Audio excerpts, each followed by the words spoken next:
Hello and welcome to this, the second in our series of short bite-sized booster sessions, education sessions that we're delivering as a part of Congenital Heart Awareness Week. And my name's Kaye, no it's not, it's Kaye Walsh, and I'm the lead nurse for the Congenital Heart Disease Network here in the North East and North Cumbria region. This week is a celebration of everything congenital heart disease, but most importantly, it's about just raising the awareness of the population of young people, babies, young adults and adults out there in our region who are living with congenital heart disease in a variety of stages, severity, and sorry, I've got people joining, and severity. So it's really about just delivering something during the week to bring your mind back to congenital heart disease and raise awareness for this population. So as you know, congenital heart defects or any problem that a baby is born with to do with the structure of the heart. So present at birth, and it is an abnormal formation of that structure of the normal heart that we're familiar with. 25% of the babies that are born with congenital heart disease will require surgery or intervention to survive. And that means that 75% of the population of babies born with congenital heart disease can be out there living with this altered anatomy and physiology and just require sort of medical management, but can often walk a bit of a fine line of medical management, fall off the perch, kind of not doing so well at times, so require a huge amount of surveillance and monitoring and just integration of teams and pathways right across the region to keep these young people and babies safe when they're living with their congenital heart disease. But the 25% that do require surgery and intervention often need that quite quickly and quite critically within the first few days, first few weeks, first few months of life. And that can be anything from catheter interventions through to open heart surgeries. But with these population, what we do know is that surgery is not often a cure. So we describe some of our population of congenital heart disease patients of living on a palliative pathway. So this is a non-curable defect. They'll never have a normal anatomy and physiology. So you may or may not know, but congenital heart disease is the most common congenital defect that babies are born with. So 1%, that's 1 in 100 babies are born with congenital heart defect of some description. And there are many varieties and many combinations of defects. And when we talk about defect, we're thinking about altered normal, so an altered pathway of blood, an altered plumbing problem, an altered valve problems, a missing part, and an abnormal working part. So many, many combinations of these defects. But what we do know now from the latest data just published a few months ago, last month by NICO, who collect all of the data across the country, is that there are now an increasing number of adults living with congenital heart disease, and that's gone up significantly and is expected to grow exponentially in the next 5 to 10 years. And that's because we're just getting better at what we do as a collective group of professionals with the specialized skills and all of our interprofessional teams working across all of the non-specialized sites. We're just managing to give these babies and children better outcomes, better surgery, better intervention, better long-term management, and better knowledge of what we're dealing with now. So they are living into adulthood, which is fantastic news. So today's short session is just thinking about just going back to fetal circulation very briefly, normal heart, and then just bringing us back to single ventricle circulation and what the impact of that means. And then I'll hand over to Deb Richardson, who's a specialist nurse at based at the Freeman Hospital. And she's going to just explain how we manage and monitor some of these most vulnerable congenital heart disease patients. So just thinking about fetal circulation, just an overview, of sort of brief recap, because what we need to establish from this slide is that there are two portals, ducts, pathways of blood flow that are absolutely critical in the first few days, first week of life in our single ventricle population. So the babies born with a single ventricle circulation will rely on these pathways of blood flow that are created during in utero, during fetal creation. So as the heart's forming, there are two essential pathways of blood that allow blood to bypass the lungs for oxygenation and move around the circulation. So ultimately what we're trying to do in fetal circulation is to move blood flow through the vessels and vasculature and through that evolving, growing heart. As the blood flow moves through in a normal direction and with normal volumes, it just expands and grows the vessels and the vasculature and allows for normal anatomy and physiology to develop. As part of that cycle, the oxygenated blood coming from the mum is essential because in utero we've got soggy, wet sponges as lungs, so they don't act as oxygenators. So the oxygen is all coming from mum, enters the heart into the right atrium, and then scoots across the first ductus or first pathway, which is called the foramen, and that's an essential pathway we'll come to later in the presentation. So this pathway of blood between the two collection chambers at the top of the heart, the foramen is a trapdoor that just allows the oxygenated blood coming from mum enter the right atrium, scoot across to the left side, ejected through the left ventricle, and then round the aorta to oxygenate the body, the rest of the evolving major organs in utero. The second ductus that we need to be aware of is this blue connection at the top half of the circulation, the ductus arteriosus, which connects the pulmonary circulation or blue circulation with the aorta, to the body circulation. And this ductus arteriosus becomes absolutely critical in congenital heart disease during the first few days of life, as many of these babies don't have a normal flow of blood moving around the body. So when they're separated from the oxygenated blood supply from mum, they become unable to move blood flow around their body in some way in the normal pathway. So the only way that some of these babies can either get oxygen or get blood flow around their body is to utilize these ducts that are only supposed to be there in fetal circulation. So normally they close off within the first 7 to 10 days of life, and that's normal. That's what happens to everybody. But in our congenital population, these become critical to survival.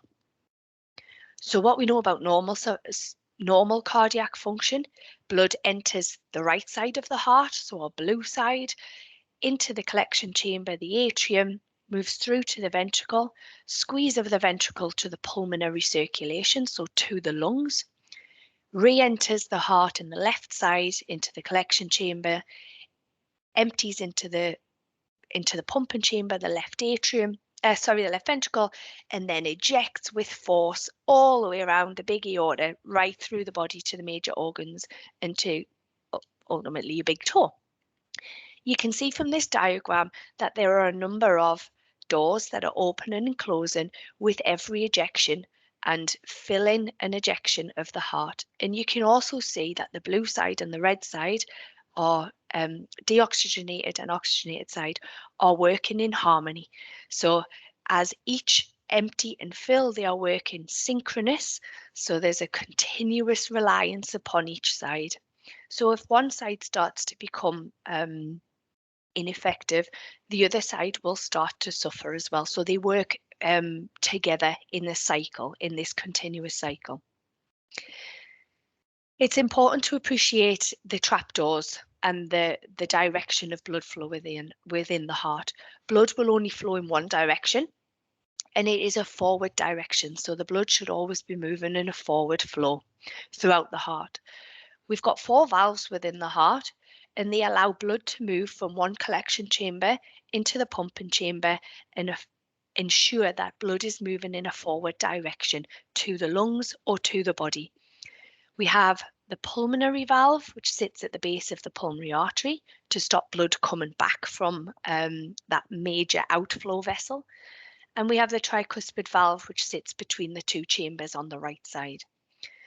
We have, again, the aortic valve, which sits at the base of the aorta, and the mitral valve on the left side.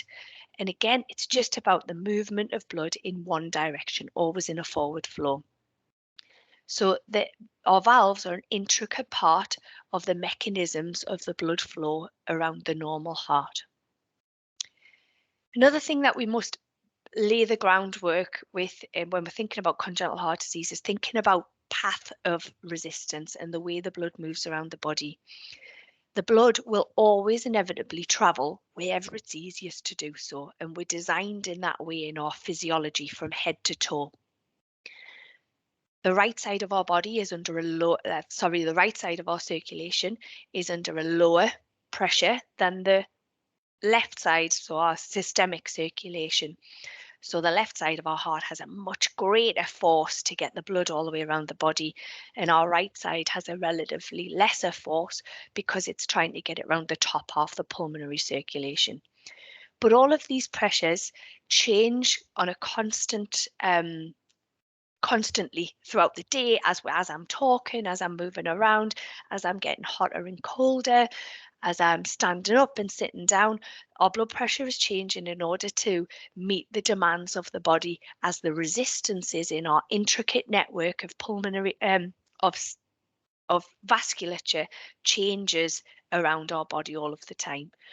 So we're thinking about that principle. If we have altered anatomy within the heart, if there is a blockage, or if there is an absence of a valve or a vessel or a pumping chamber, the blood will find a way to go the easiest way it can.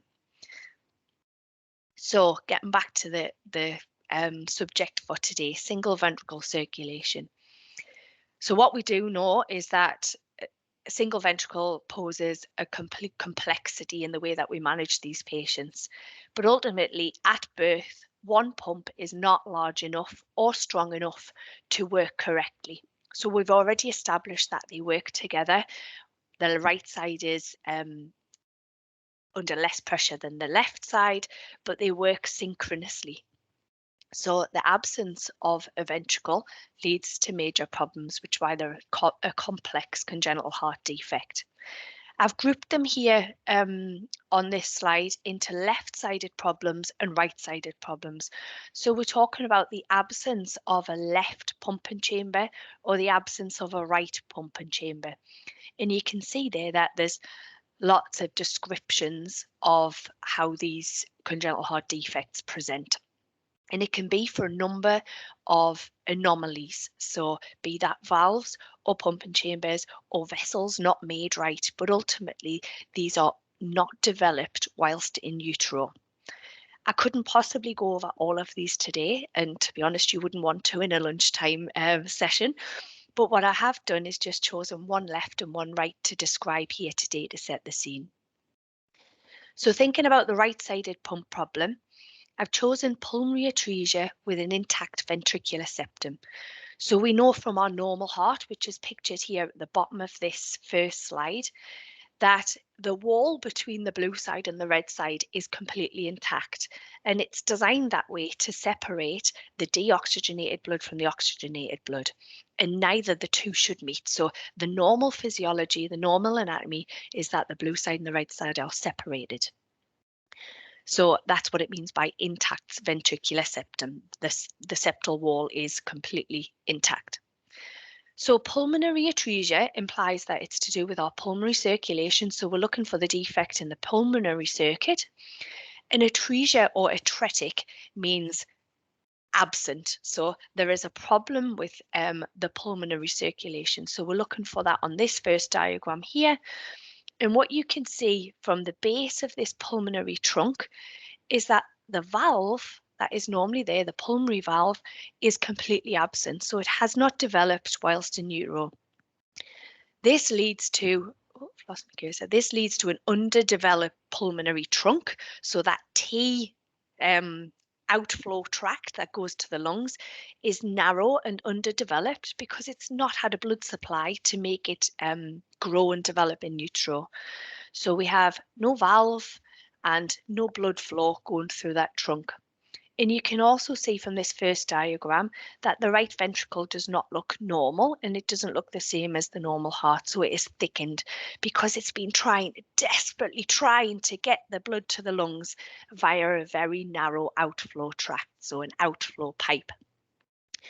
So what we know from this picture here is that there will be very little or no blood flow going to our lungs, which in turn means that we have a cyanotic patient with insufficient oxygenation occurring. So this is incompatible with life. You cannot survive without some sort of intervention. So we can see the blood from the right atrium enters the heart, comes into the right ventricle. The right ventricle cannot eject its blood to the pulmonary circulation. So the blood moves backwards, which we know shouldn't happen, but it moves backwards back into the right atrium and moves across the formano ovale. So you remember that trapdoor at the top of the heart in between the two atrium. The blood flow moves back and crosses over from the right side to the left side in order to find its way out of the heart. So that is the easiest way for the blood flow to go. So path of least resistance. So it comes back up the way, goes across into the left side, and then ejects around the body. So we've got blue blood now moving into our left side and going around the body. The only way that this patient has any blood flow or some blood flow going to the lungs is via the ductus arteriosus, which you can see connecting the aorta to the small pulmonary circuit at the top there. So blood that leaves the left atrium, left ventricle, going through the aorta, some of it will steal across the ductus arteriosus and manage to make its way to the lungs. So there will be some blood going to the lungs. So we know that this patient has insufficient blood supply going to the pulmonary circulation, going for oxygenation. The picture on the right-hand side is describing some of what Deb's going to go over in her slides, but some of what we can do. So we need to establish, I say we, the surgical team, not me personally, but the surgical team need to establish a sufficient blood supply getting to the lungs, and they do that by adding in a conduit, which is a stent or a false piece of material that they attach to the ventricle, they attach to the pulmonary artery, and they make it a bit bigger, and then they can now get the blood flow from the right ventricle through this new piece of tubing, which acts as a pulmonary artery. And then you can just about see on this diagram in the T-junction that they've put some coils in. So they put springs inside which open up those pulmonary vessels as well. So we've now got blood flow which can get from the right ventricle through the pulmonary artery and then make its way to the lungs because we've dilated them up a little bit as well. So these babies rely upon this new additional piece of tubing that's been put in surgically in order to get some pulmonary circulation. So going to the left-sided problem now, we've got hyperplastic left heart syndrome. And again, this is a whole huge topic on its own, but we want to just give you a taster. So hyperplastic left heart is the absence of the left pumping chamber. And in the absence of the left pumping chamber being formed, it therefore hasn't grown the aorta because there's been insufficient blood supply going through the aorta. So the valve hasn't formed, the aorta itself hasn't become a big, fat, juicy aorta which delivers blood to the body. So therefore, we're all underformed on the left side. So we're thinking about the systemic circulation now. So these babies, again, are critically reliant upon their ductus when they are born to enable some blood flow to get around the body so that it's a completely mixed circulation. therefore they are cyanotic population, so they're a blue presentation baby, and this is also a critical circulation. So without their fetal ducts remaining open, these babies are also incompatible with life and require intervention very early on. So within the first few weeks of life, what the surgical team will do is intervene by trying to create an aorta. So they'll put some patch reconstruction onto the aorta and create a new aorta from the pulmonary artery. So the pulmonary artery then becomes the new aorta. But you can see now that there is no connection between between the right ventricle and the lungs. It's been taken away in order to create an aorta. So what they do in that second picture along again is put this false bit of tubing to enable some pulmonary blood flow. So the pulmonary blood flow is reliant upon this new conduit, so this false bit of tubing, so a new vessel that's been put in. Moving on to the third picture, the second stage of surgery happens around 4 months to 6 months of life, and the babies normally by this point have outgrown this bit of tubing, and we need to give them a little bit more of a permanent solution to that problem. By this point, the vessels have grown a little bit because the child's grown. So now what the surgical team can do is take away the false bit of tubing, and they connect the top half of the body, so the SVC from our first diagram, then is connected to the pulmonary circulation. So all of the blood coming back from the top half of the body goes straight to the lungs. So we've now got a bit more of a sustained circulation, and this will carry them through to around preschool age, so about 3-4 years old in best case scenario. So before they get to school, they'll come back into the surgical centre and they'll have their final stage, their palliative surgery. And what they do in this stage is connect the bottom half of the body, the blue blood coming back from the body, to the pulmonary circulation. So we've now got the top half of the blue blood and the bottom half of the blue blood draining straight into the lungs. And now for the first time since birth, the baby or the child by this point has 2 separate circulations. So after this surgery, they will ultimately be pink for the first time. So all of the blood coming back to the heart is going straight to the lungs via the IVC and the SVC, and all of the blood returning to the heart after oxygenation by the pulmonary arteries comes into the pumping chamber and then goes round the heart, around the rest of the body. So like I said, for the first time, they will have 2 separate circulations, and they will be pink. I'm going to hand over at this time to my colleague Deb, who's going to talk you through the intricate monitoring of these patients.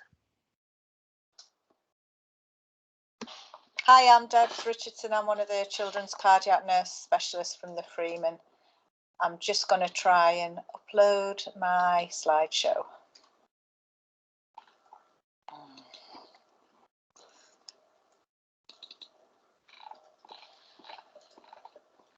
Just give me 1 minute. That's okay. PowerPoint.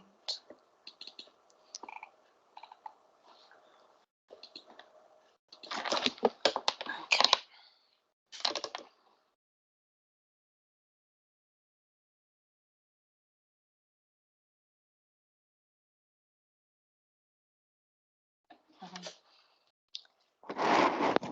Can everyone see that? Can we all see that? It's thinking about it. I can't see anything yet. Oh, you can see it? Yes. Yeah. Hi, so my name's Debs Richardson. I'm one of the children's cardiac nurses at the Freeman Hospital, and I'm going to talk about the babies that we look after and keep them safe because they have these very small shunts or little tubes in them between stages 1 and 2 of their palliative surgery.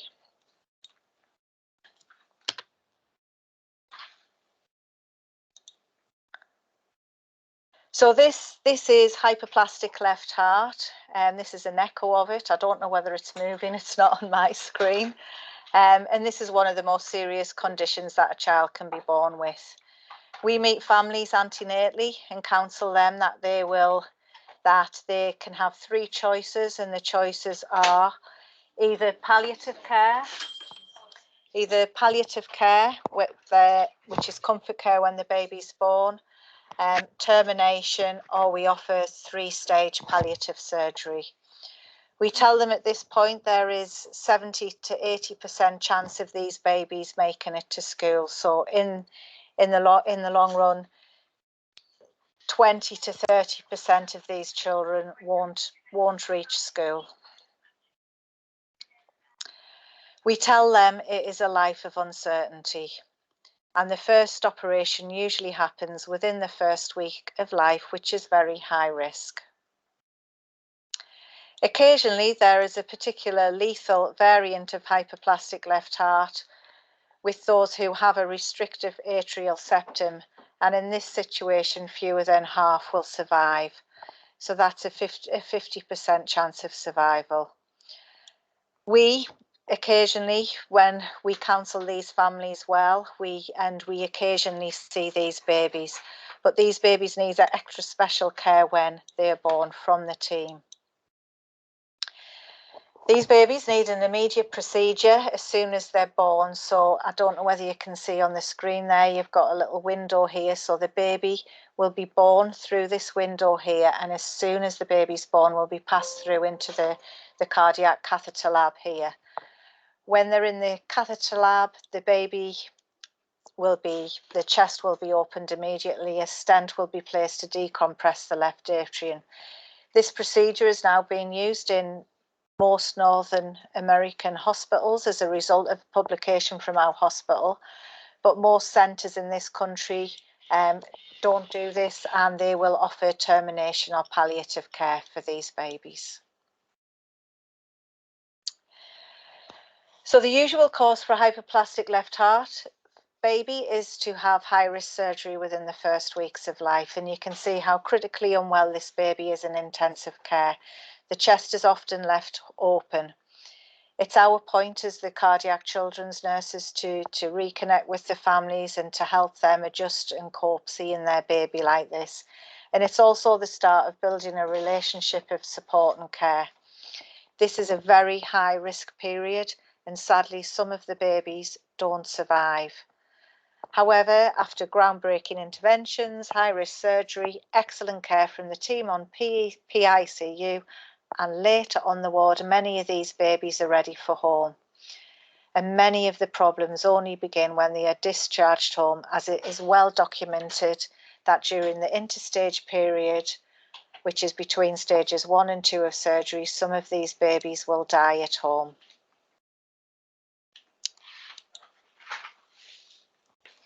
You are seeing my next slides, aren't you? I'm just checking. Yeah. Okay. So this is data from Wisconsin, who were as equally frustrated as us about the deaths at home, and they compiled a study to see if a program of home monitoring improved mortality. So this, I don't know whether you can see on the screen, is a Kaplan-Meier curve, which shows the death rate of children who were not monitored. So they showed that by introducing a home monitoring program, which involved sending babies home with weighing scale, saturation monitors, a red flagging system, and a diary for parents to fill out with extensive training, the red flagging showed early deterioration. They changed their mortality from 15.8% to 0%.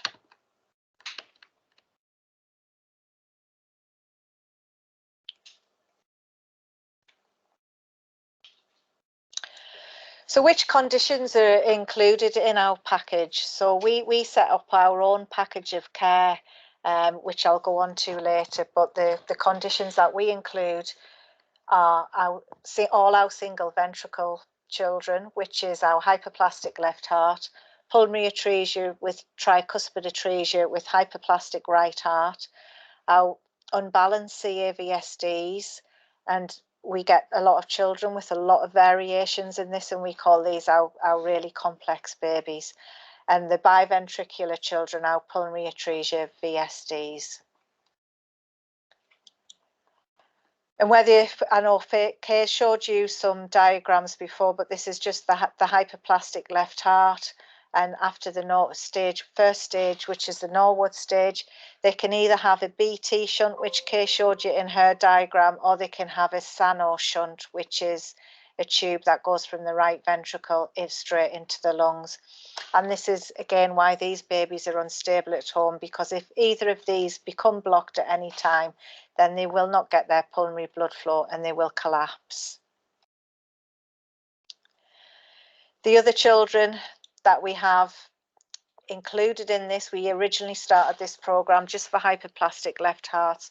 We covered all our children who have ductal stents or the BT shunts, and you can see the BT shunt then, and you can see this is where the ductal stent would be, where Kaye showed you earlier in the patent duct arteriosus.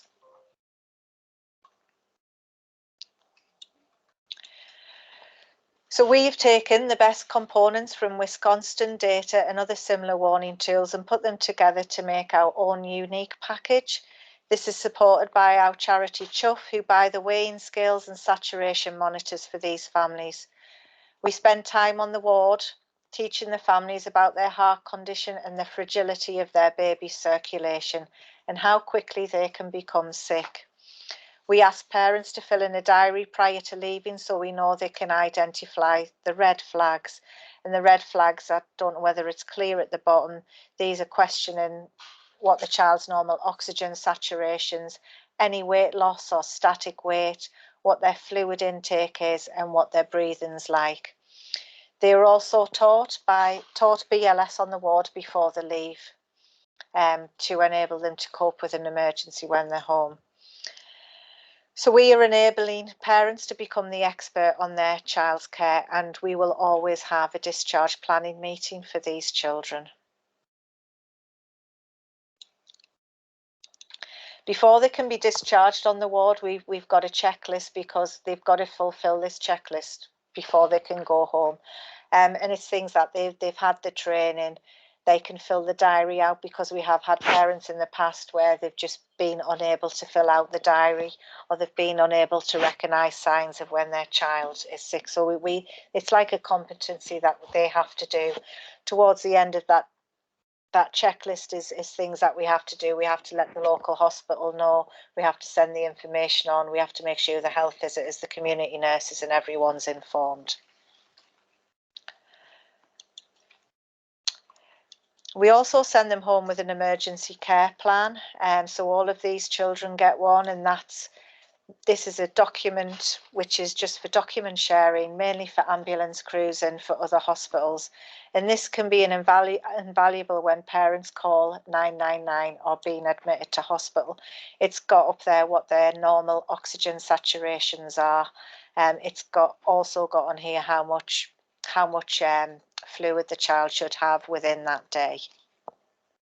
And this is because in the past we've had a child whose shunt become blocked because they were dehydrated. So we've got to make sure that their fluids they're well hydrated. Along with that, in collaboration with Great Ormond Street, Birmingham and Southampton, we produced an easy read traffic light system for all our vulnerable babies. So green is generally they're good to go. They are normal signs. And we tell parents to ring us when they hit amber. So it's just things like they're quieter than usual, they're slightly irritable, they're sleeping a bit more than usual. This is why it's paramount that parents spend as much time on the ward getting to know their baby before they take them home, so they know what is normal for their baby. Obviously, if it hits red, that's when we say you need to call an ambulance. We always instill in parents that babies will get to this stage, the amber stage, before they hit red. So we always try and get them to call us or call the ward prior to them hitting a red. We've also recently introduced this documentation, so all parents go home with a file, and in the file it's got the emergency healthcare plan, the chat tool, the diaries, and it's also got this information here, and this is specifically for other health professionals, GPs, or when they turn up in a hospital or an ambulance. It explains what the whole monitoring programme is, which conditions, why they are needed, and what the red flags are. It's just to go alongside the emergency healthcare plan in detailing what their condition is. So how do we monitor this? So we have a vulnerable babies telephone clinic, which is protected time every Wednesday afternoon. Parents know about this and they know that they have to be in, because if they can't be in for this telephone clinic, then they will have to be seen in the clinic. So we have a number of questions that we ask parents. We ask what the baby's colour's like, what their breathing's like, are they tolerating their feeds, what their weight is, what their SATs are, what their heart rate is. And if they have any, and the big question is, are they worried about anything? So all this info is recorded on a spreadsheet, so we can clearly see any differences in weights and SATs, and it's also recorded now in our e-record, in our internal note making on the hospital system. A lot of the time, we may need to speak to a doctor, or we may need to do a follow-up call. So if they haven't gained weight, we can adjust the feeds, give them a call in 2 days' time. That's why we have it on a Wednesday, so we can always follow up with something, or we send them to hospital to be checked out, or we get them into clinic to be seen.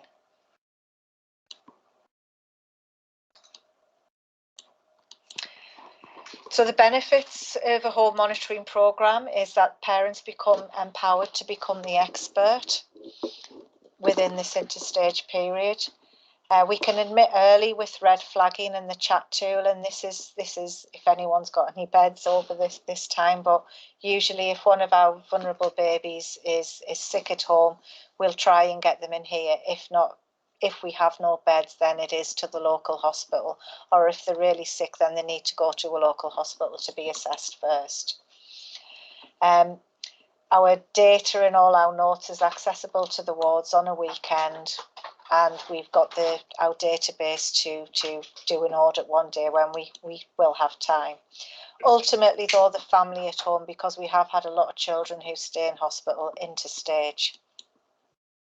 And currently we've been doing this programme for the last 6 years, and our mortality, interstage mortality, is at 0% as well. So it's a growing and developing service. We have this telephone clinic. We've enlisted that to include other vulnerable patients, which is pre-surgical patients, patients in heart failure, our palliative care patients as well. And just to, on a nicer note, this is one of our vulnerable babies who she is between stages 2 and 3, and she is one of the 70 to 80% that do make it to school. And she is currently enjoying life and loving school. And I've just realised this little girl has just come into her had come in to have a 3rd stage operation, palliative surgery. It didn't work, and she had to revert back to her 2nd surgery, and she had a long period of time in hospital. Okay, and that's it. Is there any questions? Sorry, I feel like I've had to get through there quickly. You did. Thank you very much. And thank you very much for speeding through them. There is an awful lot of information to take in. Like I say, we tried to cover this session. This session was asked for by a lot of my regional colleagues, so it's an awful lot to fill in half an hour, but hopefully we've given you a taste and signposted towards some more learning. Thank you very much to Deb for joining me today and all that valuable information. I really appreciate it. Thank you. So hopefully we've managed to cover sort of an overview of this very, very complex circulation, and give you an insight as to how we're trying to support these babies and young people to try and live as normal a life as possible with the help and support of all of the teams across the region. So thank you so much for listening and for getting involved. If you need any further information or want any more resources or signposting, please take a look at the network website. It's there for you. If you have any comments, please give me a shout and I will be happy to hear from you. So thank you everybody for today, and I will let you all go. Has anybody got any questions?